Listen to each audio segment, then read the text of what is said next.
hingga tubuh mahasiswa itu gemetar dengan mimik wajah yang kaku dan merasa jijik atas apa yang terjadi. Apa yang terjadi kemudian? Mahasiswa ini benar-benar muntah. Pada saat itu, Dr. Herbert memintanya membuka mata dan mengambil nafas dalam-dalam agar ia dapat keluar dari kondisi tersebut.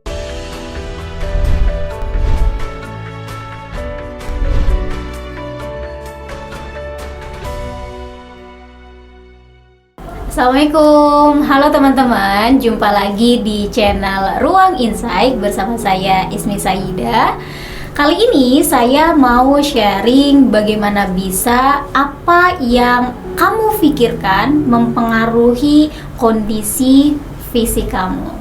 Teman-teman, akal dan tubuh saling mempengaruhi, kata Dr. Herbert Spencer ketika beliau memulai kuliahnya di Fakultas Kedokteran Universitas Harvard, Amerika Serikat. Untuk menguatkan pernyataannya, Dr. Herbert meminta seorang mahasiswa maju ke depan kelas.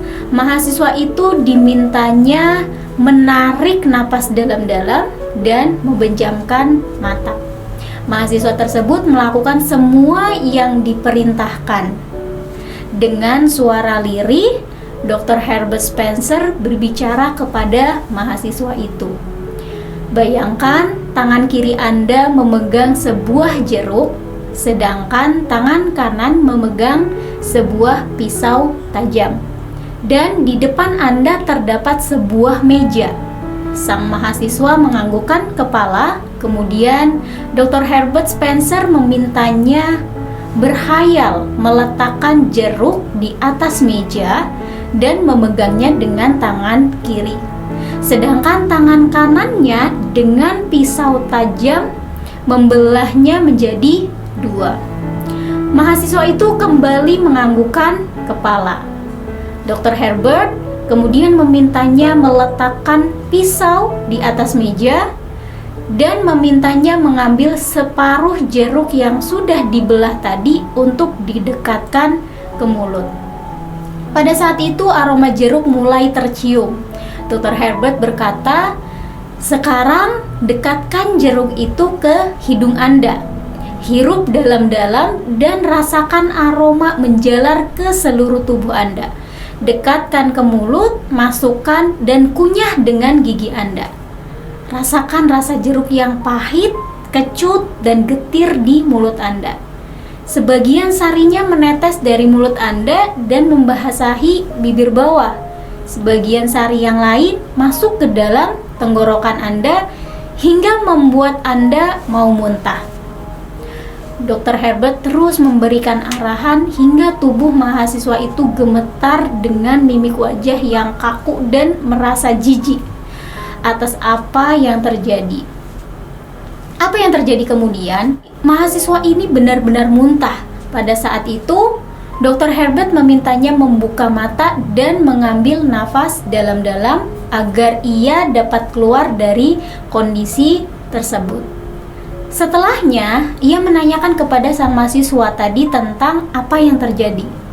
"Setiap kata yang Anda ucapkan, aku pikirkan. Dengan begitu, aku merasakan sesuatu yang buruk di tubuhku. Apa yang aku pikirkan seperti benar-benar terjadi," kata mahasiswa tersebut. Dr. Herbert tak kuasa menahan tawa, diikuti oleh seluruh mahasiswa yang ada di dalam kelas. Setelah mengucapkan terima kasih kepada sang mahasiswa, ia memandang seluruh muridnya dan mengulang kalimat yang diucapkan di awal kuliah. Akal dan tubuh saling mempengaruhi. Sahabat, apa yang kamu pikirkan dan katakan pada diri kamu akan diambil oleh otak. Selanjutnya, otak akan membuka data-data yang sesuai dengan apa yang kamu pikirkan. Ketika itulah pikiran kamu mempengaruhi gerakan tubuh dan ekspresi wajah. Jadi, seseorang bisa merasakan bahwa tubuhnya dipengaruhi oleh pikirannya. Konon, pada saat Perang Dunia II, Hitler hendak menghukum 3 prajurit karena tidak melaksanakan perintahnya. Untuk itu, Hitler kemudian meminta para ahli agar memberi mereka hukuman psikis yang tidak akan pernah terlupakan. Maka setiap orang dikurung di kamar yang sangat sempit. Tidak jauh dari tempat itu, air dibiarkan menetes dan menimbulkan suara gemericik. Setiap orang lantas diberitahu bahwa di dalam ruangan mereka menghirup gas beracun. Mereka juga diberitahu bahwa kesempatan hidup mereka tidak lebih dari 6 jam. Selanjutnya, pintu ruangan pun ditutup. Mereka dibiarkan dalam kondisi seperti itu. 3 jam kemudian, ketiga pintu dibuka dan sungguh mengejutkan. 2 dari 3 orang prajurit itu benar-benar meninggal. 1 lagi sangat kritis berjuang melawan kematian. Para peneliti menyebutkan bahwa ketika menerima informasi, ketiga prajurit itu benar-benar meyakini bahwa mereka sedang menghirup gas beracun. Semua prajurit konsentrasi pada informasi tersebut, maka otak pun mengirim data-data yang berhubungan dengan informasi tersebut ke tubuh mereka. Akibatnya, degup jantung semakin kencang, saluran nafas semakin sesak, tekanan darah naik, dan keringat dingin membasahi kening. Tidak lama kemudian, tubuh mereka pun terguncang karena sesuatu yang terus difikirkan oleh mereka, yaitu kematian. Pikiran itu dikirim ke seluruh tubuh hingga menimbulkan kekejangan, baik pada organ bagian dalam maupun bagian luar. Ketika informasi itu dikirim balik ke otak, pikiran semakin menguat. Begitulah seterusnya hingga 3 prajurit itu meregang nyawa. Kisah ini pun membuktikan akal dan tubuh saling mempengaruhi. Nah, di Rumah Sakit San Francisco, Amerika Serikat, para pasien diterapi dengan tawa dan kabar positif. Hasilnya, terapi tersebut meningkatkan kesembuhan sampai 35%. Ketika orang yang sakit berpikir positif, tersenyum, optimis, dan tertawa, maka kadar endorfin dalam tubuhnya meningkat. Endorfin membantunya untuk sembuh. Di sini juga terdapat bukti kuat bahwa akal dan tubuh saling mempengaruhi. Akal memiliki kemampuan mengobati tubuh dan membantunya bebas dari penyakit. Karena itu, mulai hari ini putuskanlah apa yang akan kamu pikirkan.